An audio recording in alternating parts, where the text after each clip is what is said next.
de falar do céu. Acham que Cristo não vai mais voltar. Já não se fala tanto em oração e santificação. Não querem mais pregar, porque pararam de falar do céu e só se fala em bens materiais. Mas eu sei que dentro da igreja existe uma igreja espiritual. Levanta essa geração, desperta a igreja em oração, faz arder de novo, reacende o fogo. Levanta essa geração, traz de volta a visão, onde tudo começou, de volta ao primeiro amor.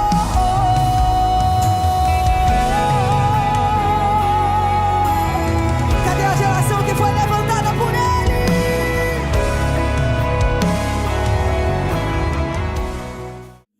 Se alguém tentar te humilhar porque és crente e crê em Deus, não dê ouvidos.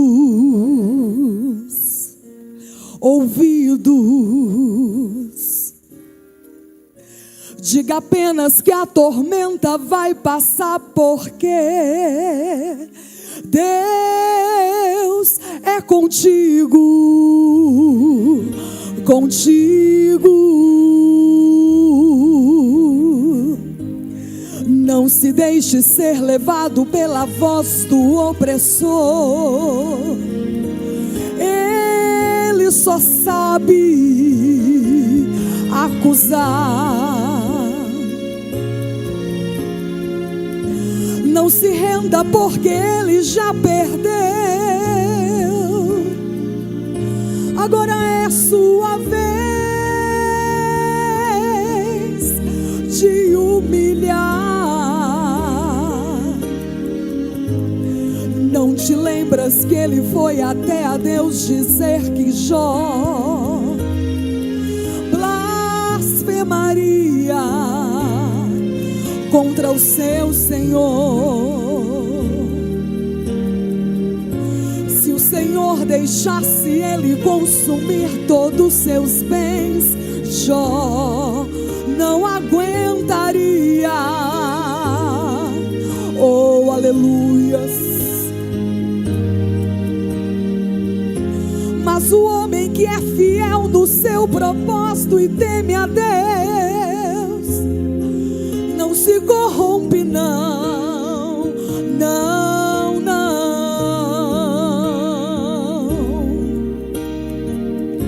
Mesmo em meio à tempestade, Jó se levantou das cinzas e adorou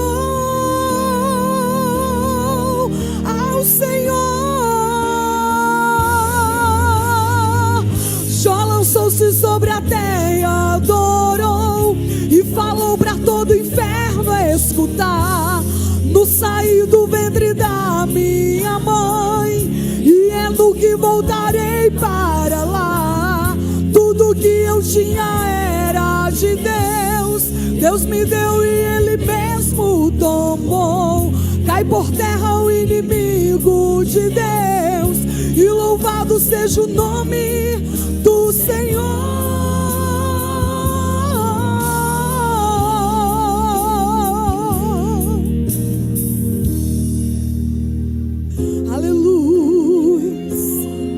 Oh, aleluia, aleluias, aleluias. Seja sempre louvado, Senhor. Aleluias, glória a Deus. Deus deixou que o inimigo roubasse os bens do seu ungido. Deixou que o inimigo matasse os seus filhos queridos. Deixou ferir com chagas, porém Jó não deu ouvidos. E a sua mulher gritou bem alto: amaldiçoa esse Deus e morre. Como falas uma louca mulher, tu falaste agora contra contra Jeová. Aceitaste o bem de Deus com prazer, e o mal não queres tu aceitar. Tudo que eu tinha era de Deus, Deus me deu e Ele mesmo tomou. Cai por terra o inimigo de Deus, e louvado seja o nome do Senhor.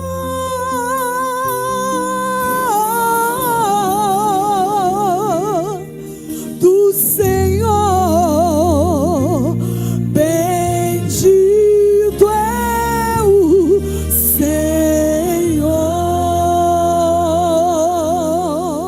Amém. Uma alegria estar participando desse projeto de vida junto com os irmãos. E hoje eu fiquei pensando, por que projetar, né? Porque muitas pessoas pensam que não é necessário fazer um projeto de vida. E eu fiquei pensando sobre isso e cheguei à conclusão que nós devemos sim projetar. Quantos livros você quer ler esse ano? Quantas vezes você quer ler a Bíblia esse ano? Quantas almas para Jesus você vai ganhar esse ano? Qual viagem você vai fazer esse ano? Nós precisamos pôr nossas metas no papel, porque senão serão apenas metas e você não vai trabalhar em cima delas. Por isso nós estamos aqui, para projetar o ano de 2025. E ele será e já é uma vitória na minha e na sua vida, amém? O mês de junho é o meu aniversário, e eu acho que o pastor Lindomar fez isso tudo de propósito. Ele saiu pondo os obreiros tudo no mês do aniversário. E antes de começar a ministrar, eu gostaria de passar um vídeo. E eu gostaria muito que os irmãos prestassem bastante atenção na mensagem desse vídeo. Amém?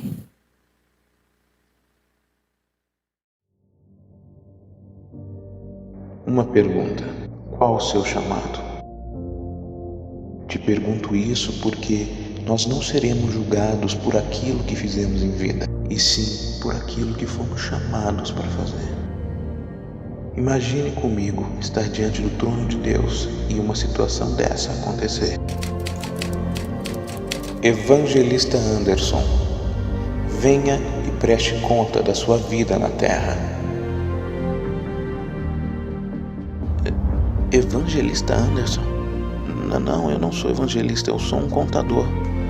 Eu tinha uma empresa de contabilidade. Evangelista Anderson, onde estão as 347.566 almas que eu te chamei para impactar na Ásia, filho?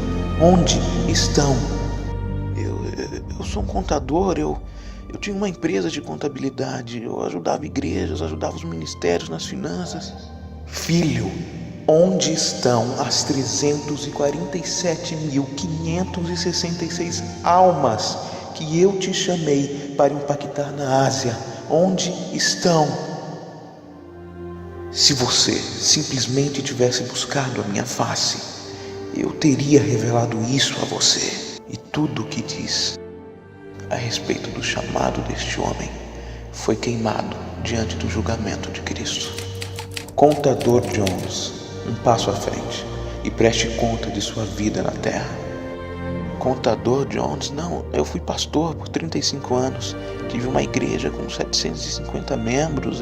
Contador Jones, eu te chamei para o mercado. Se tivesse feito isso, você teria impactado 2 pessoas. Você e esses 2 homens teriam ajudado igrejas com suas finanças, e essas igrejas impactariam 751.321 almas. Se tivesse me buscado, eu teria revelado isso a você. E mais uma vez, tudo o que diz respeito ao chamado deste homem e tudo o que ele fez na terra foi queimado diante do julgamento de Deus.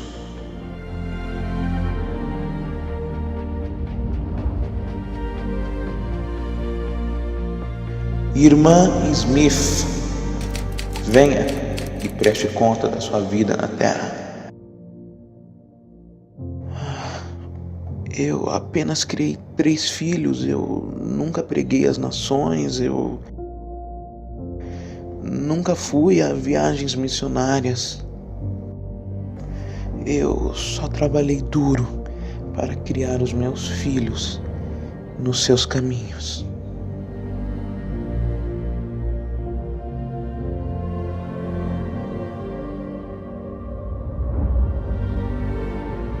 Irmã Smith, eu nunca te chamei para pregar às nações. Eu não te chamei para ir às nações em viagens missionárias. Eu te chamei para criar 3 filhos. E deixe-me mostrar as 1.579.541 almas que os seus 3 filhos impactaram.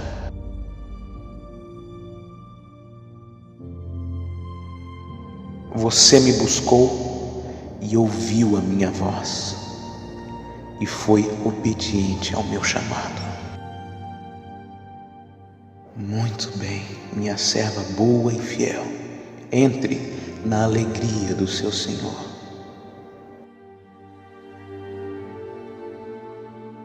Então lembre-se, no que diz respeito ao seu chamado na terra, você não será julgado pelo que fez, e sim pelo seu chamado.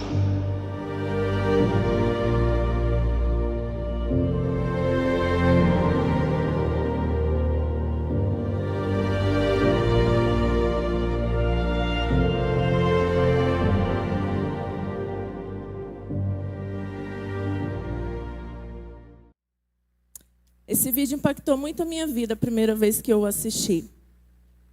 Porque muitas vezes nós estamos gastando o nosso tempo, a nossa oração, o nosso jejum, em um chamado que o Senhor não nos chamou. Porque simplesmente nós não buscamos e consultamos ao dono da obra qual obra Ele quer que nós façamos na terra. E eu deixo uma pergunta para mim e para você nessa noite. Qual é o seu chamado? Será que estamos realmente cumprindo a missão a qual Deus nos chamou? Porque uma coisa eu entendi com o Senhor. Eu não tenho chamado porque eu nasci. Eu nasci porque eu tenho um chamado. A palavra de Deus vai nos dizer lá em Jeremias 1:5 que antes que te formasse no ventre, te conheci. E antes que saísse da madre, eu te santifiquei e te dei às nações por profeta. Nós não somos um acidente aqui na terra. Nós não nascemos por acaso. Ah, irmã Gisele, mas eu sou fruto de uma noitada da minha mãe com meu pai. Foi uma vez só, minha mãe nunca mais nem viu ele. Mas o Senhor estava no controle e permitiu que você nascesse. O Senhor que faz pessoas. O homem e a mulher, eles têm a capacidade apenas de unir-se os seus corpos. Se homem e mulher fizessem filhos, não precisava de inseminação artificial. Era só eles decidirem que eles iam ter um filho e pronto. Quem faz filho, quem traz alma vivente para a terra, é o Senhor.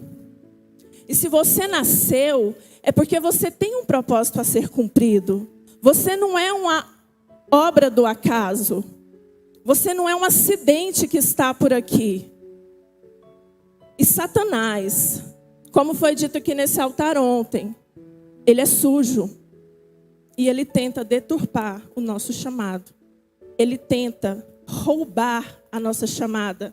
Ele tenta nos tirar do foco ao qual o Senhor projetou para mim e para você.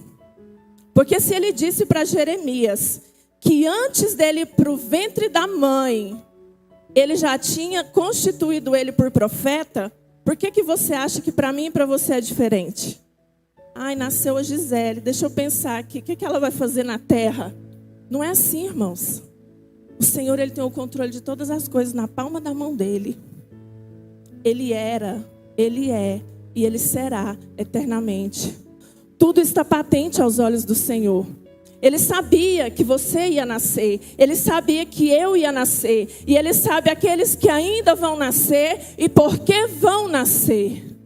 O que cabe a mim e a você é descobrir qual é o meu propósito.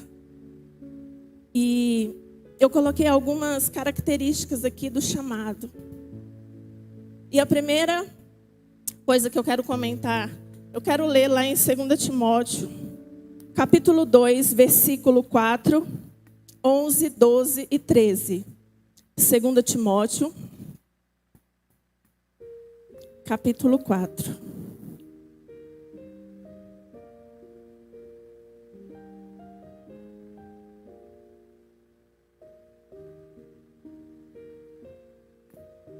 Versículos 4, 11, 12 e 13. Diz assim a palavra do Senhor. Versículo 4. Ninguém que milita se embaraça com negócios desta vida, a fim de agradar àquele que o alistou para a guerra. Vou repetir. Ninguém que milita se embaraça com negócios desta vida, a fim de agradar àquele que o alistou para a guerra. Versículo 11. Palavra fiel é esta, que se morrermos com ele, também com ele viveremos. Se sofrermos, também com ele reinaremos. Se o negarmos, também ele nos negará. Se formos infiéis, ele permanece fiel, porque não pode negar-se a si mesmo. Amém? Nós temos que entender, irmãos, que nós não somos dessa pátria. Nós somos forasteiros e peregrinos aqui. Nós viemos do céu e para lá nós retornaremos. Aqui nessa terra, a gente está aqui por uma missão, por um propósito, por um chamado. Você desceu para cá para fazer algo para o Senhor. E nós precisamos fazer esse algo para o Senhor. Um dia a pastora Keila pregou aqui na palavra dos talentos, que o Senhor distribuiu 5 talentos para um, 2 talentos para outro e 1 para o outro. E ela disse algo que eu gravei no meu coração. A obra não leva ninguém para o céu, mas deixar de fazer a obra pode te levar para o inferno. Porque o último que enterrou o talento, o Senhor falou para ele: afasta de mim, e eu vou te lançar no lago de fogo, onde haverá choro e ranger de dentes. E para os outros 2 que multiplicou o talento ao qual o Senhor entregou, ele chamou eles de servo bom e fiel. Entra para o gozo do seu Senhor. E eu queria colocar com você hoje algumas características do chamado. Primeira coisa, que Deus não chama ninguém desocupado. Talvez você não sabe qual é a sua chamada sobre a terra ainda, mas ainda está em tempo, você ainda tem fôlego de vida. Você ainda pode fazer aquilo que o Senhor chamou você para fazer. Só que Deus não chama ninguém desocupado. E a Bíblia vai nos provar isso. Porque ele chama Davi quando ele era pastor de ovelhas. Ele nem estava dentro da casa do pai quando o profeta foi lá ungir ele. Ele estava cuidando do rebanho do pai no campo. Deus não olha para a terra e fala: esse aqui está muito ansioso, deixa eu dar alguma coisa para ele fazer. Não é assim não. Deus não chama ninguém preguiçoso. Deus não chama ninguém desocupado. Se você quer fazer algo para o Senhor, comece a fazer o que você pode fazer.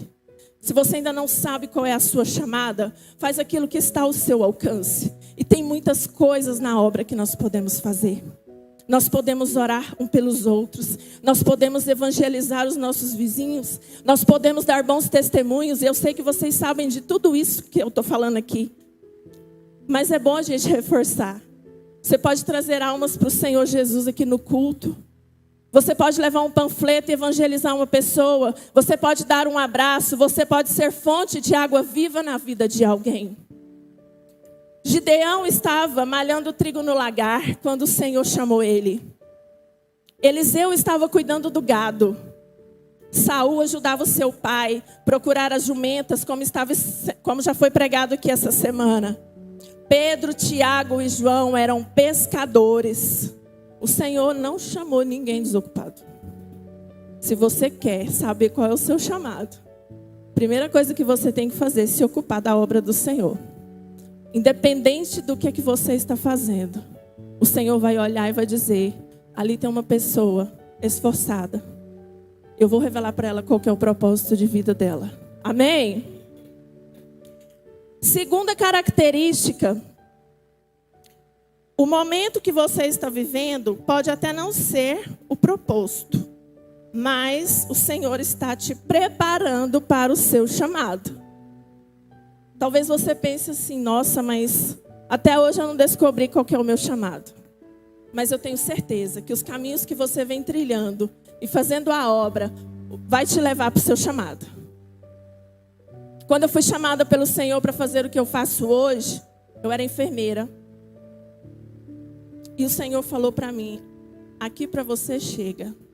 Eu já fui enfermeira, eu já fui cabeleireira, eu já dei aula para criança.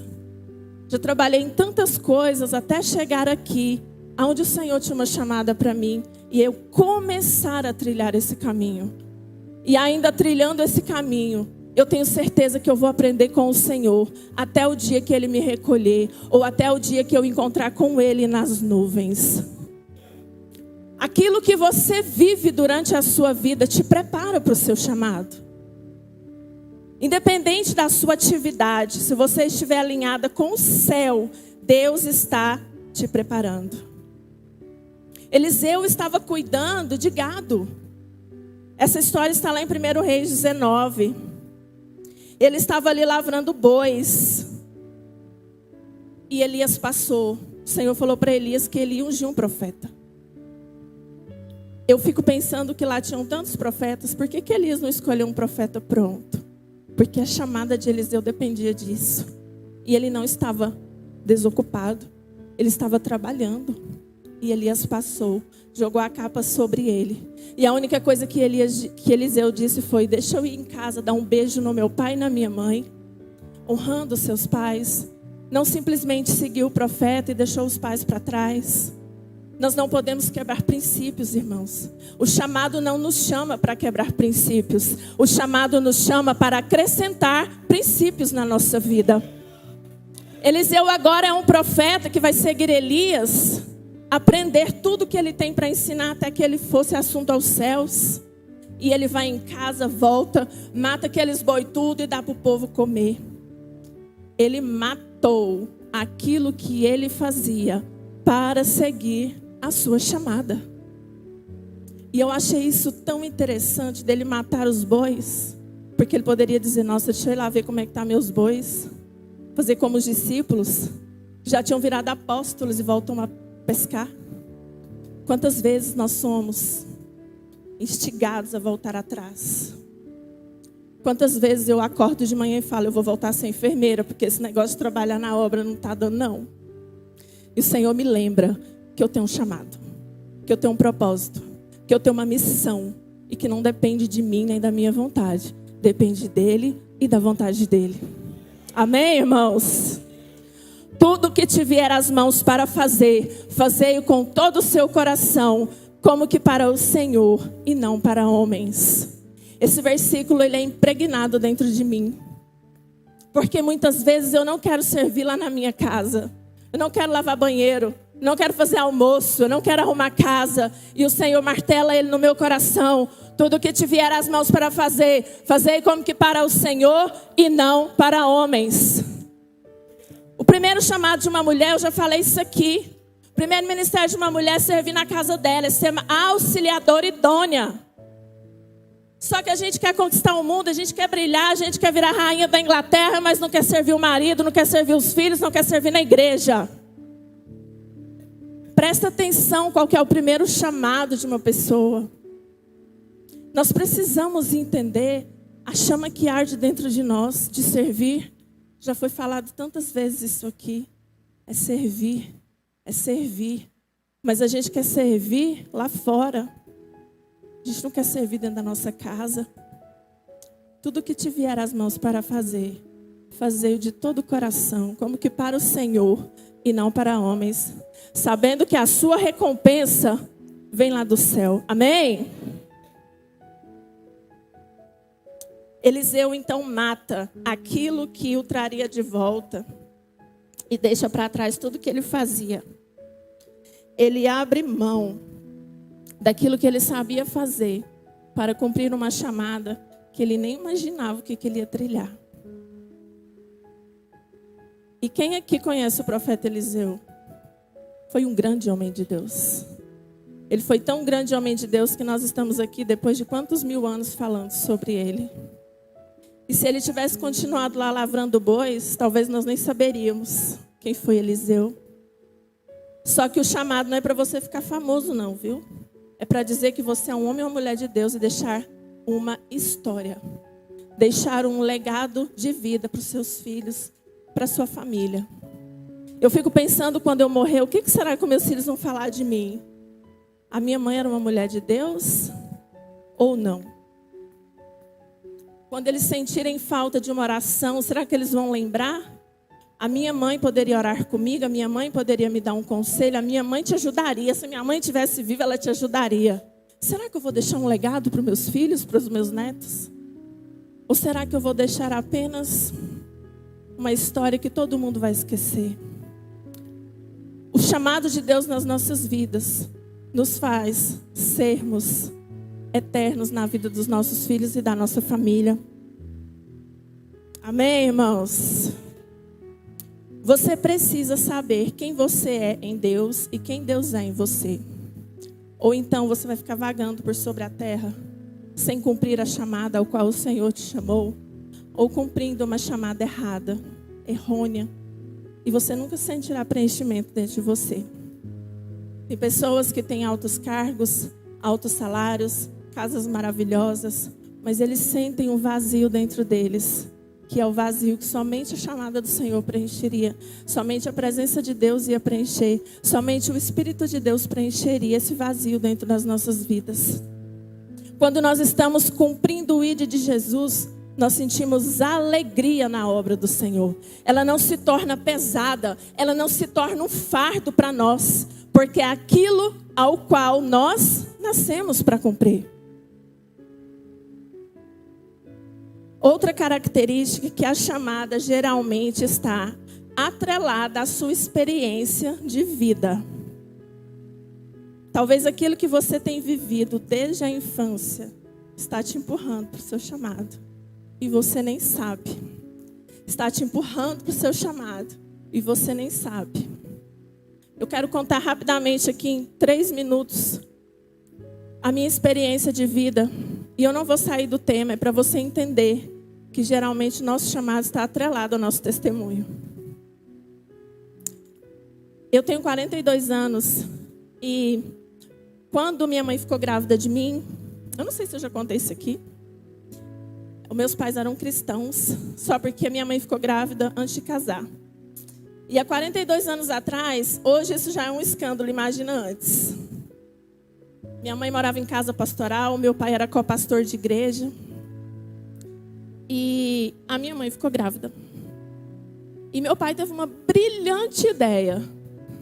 Faz um aborto, porque ninguém vai saber o que aconteceu. E ela fez. Só que não deu certo, para a glória de Deus, né, irmãos? E aos 5 anos de idade, primeiro aos 4 anos de idade, eu comecei a cantar na igreja. Minha mãe me ensinava e eu cantava. Minha mãe me ensinava e eu cantava. E aos 5 anos de idade, eu era uma bebê. Eu comecei a sofrer abusos por um vizinho. E eu sofri abusos muito tempo. E a minha mãe não descobriu. E a minha mãe não sabe disso até hoje. Se alguém não contar para ela. E o tempo foi passando. E o meu pai co-pastor. E a minha mãe, mulher de oração. E o tempo foi passando. E eu fui crescendo na obra. E eu fui crescendo na obra. E aos 9 anos o meu pai me colocou para estudar música. E eu estudei música, aprendi instrumentos. E aos 14 anos eu tive uma doença chamada hanseníase, ao qual até foi lida aqui hoje que Jó teve a lepra. E foi nas minhas 2 mãos. E eu na obra, e meu pai na obra, e todo mundo na obra. E as minhas mãos ficaram podres. Quando o pastor estava lendo sobre Jó hoje, eu falei, nossa. As minhas mãos fediam.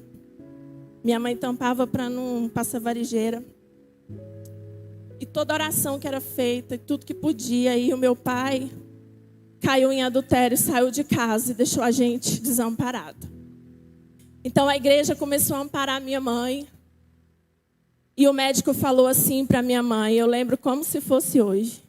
Nós vamos ter que amputar as mãos da Gisele, para não passar para o resto do corpo. E eu tocava violão na igreja. E a minha mãe falou assim, não vai amputar de jeito nenhum. Vamos procurar outro médico. E todo médico falava a mesma coisa, porque não tinha o que fazer. A minha mão estava podre mesmo, igual carne que fica fora da geladeira. E a minha mãe fez um voto com Deus. E eu falo que ela é muito doida, porque ela fez um voto para eu cumprir. Ela disse, se o Senhor curar essa menina, ela vai louvar no altar o resto da vida. Eu falei, você é doida? Por que você não faz um voto para você cumprir? E o Senhor me curou. E essas unhas aqui não são de gel, nem de silicone, elas são minhas. Porque o Senhor restaurou a minha sorte. Só que não ficou por aí, não. Aos 14 anos, eu sofri essa doença. Aos 16 anos, eu fiz uma mastectomia e eu retirei a minha mama esquerda. E eu era muito jovem. Para mim, estava tudo normal. Nunca tinha namorado, não conhecia homem, nada. Porque eu fui treinada para casar moça. Meu primeiro namorado ia ser meu marido. E então eu fiz uma mastectomia, retirei a mama esquerda. E o Dr. Robertson olhou para mim na minha cara, porque eu fui curada. E falou, você foi curada, mas você nunca vai amamentar um bebê. E eu amamentei 4 filhos, por 3 anos cada. E amamentei o filho da minha amiga, que ela não tinha leite. E o Senhor restaurou a minha sorte. E aos 17 anos, estava pouco, né, irmãos? Um dia eu orei para Deus, falei, Deus, o Senhor está me confundindo com Jó? Aos 17 anos, a irmã Gisele, moça, não conhecia homem nenhum, apenas o do abuso. Eu fui violentamente estuprada. E ali, eu parei de confiar no Senhor. Porque eu achei assim, aí já é demais. Abuso e estupro são diferentes, viu, irmãos? Abuso é uma coisa, estupro é outra. Estupro é quando tem o ato consumado. E eu fui estuprada. E a minha vida virou de cabeça para baixo. E não bastando isso, eu me casei com uma pessoa que era igual ao meu pai. Porque hoje eu entendo sobre isso, eu posso falar para vocês. Eu procurava em alguém um pai. Então eu casei com um homem que me agredia fisicamente. Não é o Saulo, tá, irmãos? Ele abusava de mim também. Ele me traía, ele me abandonou. E eu passei tudo aquilo de novo. Mas o Senhor restaurou a minha sorte. E o Senhor me deu uma família. E o Senhor me deu um ministério. E eu perdi um filho também nesse trajeto todo. Um filho meu morreu. E por que eu estou falando isso para você? Porque a chamada geralmente está atrelada à sua experiência de vida. Aos 21 anos eu sofri um acidente, queimei 51% do meu corpo. E eu falava, Deus, eu acho que não era para mim ter nascido, não, porque não tem lógica. Eu nunca fumei, eu nunca usei droga, eu nunca me prostituí. Eu estava na igreja, irmãos, isso tudo era eu na igreja, viu? Eu não estava na rua badernando, não. Era tudo na obra. Mas hoje eu entendo. Porque eu resolvi pegar todo esse lixo emocional, entregar ele para Jesus. E ele transformou todo esse lixo emocional em cura. E ele me deu um ministério. Hoje eu sou mentora de mulheres. Hoje eu sou pastora de mulheres. E hoje eu sou terapeuta cristã com especialização em abuso sexual. Eu já falar para vocês aqui que eu não sei nem quantas mulheres já passou por mim. E eu fui instrumento de cura na vida delas. E eu entendi que a minha chamada estava atrelada a tudo aquilo que eu passei. Porque se eu não tivesse passado, eu não entenderia o que uma pessoa que sofre abuso, estupro e divórcio, o que ela sente. Porque quando eu divorciei, o meu ministério foi lá no chão. Houve uma rachadura no meu ministério. Porque as pessoas só sabem apontar. As pessoas não entendem o que você vem passando. E hoje, quando eu olho uma prostituta, um dependente químico, um alcoólatra, eu não penso, nossa, que vagabundo. Eu penso, o que será que essa pessoa passou para estar nessa condição? O que será que essa pessoa vem passando desde a infância dela para estar nessa condição? Eu conheço vários homossexuais que foram abusados desde a infância. Mas hoje a gente só olha para eles e aponta, é gay. Mas nós não sabemos o que ele vem passando. E nós somos chamados para cura. Nós não somos chamados para julgar. Nós não fomos chamados para apontar. Nós não somos juízes dessa terra. Nós estamos aqui para ser sal da terra e luz do mundo. Fonte, fonte, fonte. O que sai de dentro de você? É água ou é vinagre? Quando uma pessoa vem desabafar e contar um problema, quem é você? E para deixar claro que a chamada geralmente está atrelada à sua experiência de vida, eu quero falar sobre Moisés em Êxodo 1. Moisés nasceu para quê, irmãos? Libertar o povo, não foi? Não foi a chamada dele, pastor? Ele tinha aquilo tão atrelado dentro dele, que o dia que ele viu um egípcio judiando de um hebreu, ele foi lá e matou ele. Não estava certo ele matar ele, mas ele já tinha dentro dele a chama que queimava. Eu sou um libertador do povo de Deus. Já estava dentro dele aquilo, e ele nem sabia disso ainda. A chamada geralmente está atrelada àquilo que você viveu ou àquilo que você vive. Amém, irmãos? E para finalizar, eu quero falar duas coisas. Alinhe o seu pensamento com o do Senhor, para que você possa discernir qual a sua verdadeira chamada. Porque como naquele vídeo que foi passado ali no começo, quando o Senhor disser, pastor fulano de tal, e ele disser, pastor? Oi? Não, eu era advogado. E ele vai continuar falando, pastor fulano de tal. Cadê as almas que eu deixei para você alcançar? E muitas vezes nós achamos que servir na obra é só quem é obreiro aqui, né? Não é não. No vídeo também falava, contador fulano de tal. E ele, não, eu fui pastor de 750 pessoas. Não, mas eu não te chamei para ser pastor. Irmãos, nós temos que saber para que Deus nos chamou. E isso é muito individual. Isso é entre você e o Espírito Santo de Deus. É Ele quem vai revelar a sua chamada. É Ele quem vai revelar quem você é e o que você precisa fazer aqui nessa terra. É Ele quem vai revelar o propósito ao qual você foi criado. Ah, irmã Gisele, mas não dá mais tempo não. Eu tenho 50 anos de profissão e tal coisa.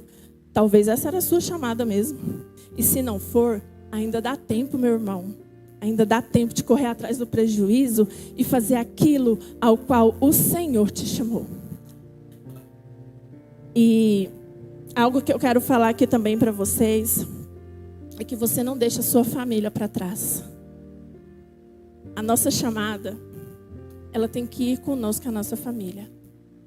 Não adianta nada você ir e sua esposa, o seu esposo, os seus filhos ficarem para trás. Às vezes nós estamos tão preocupados com a nossa chamada que nós esquecemos do pequeno rebanho que tem lá dentro da nossa casa, ao qual o Senhor um dia vai dizer, cadê?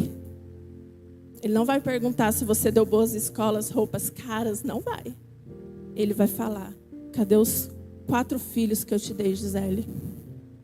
Ele não vai perguntar os 5, porque um ele sabe que já está com ele na glória.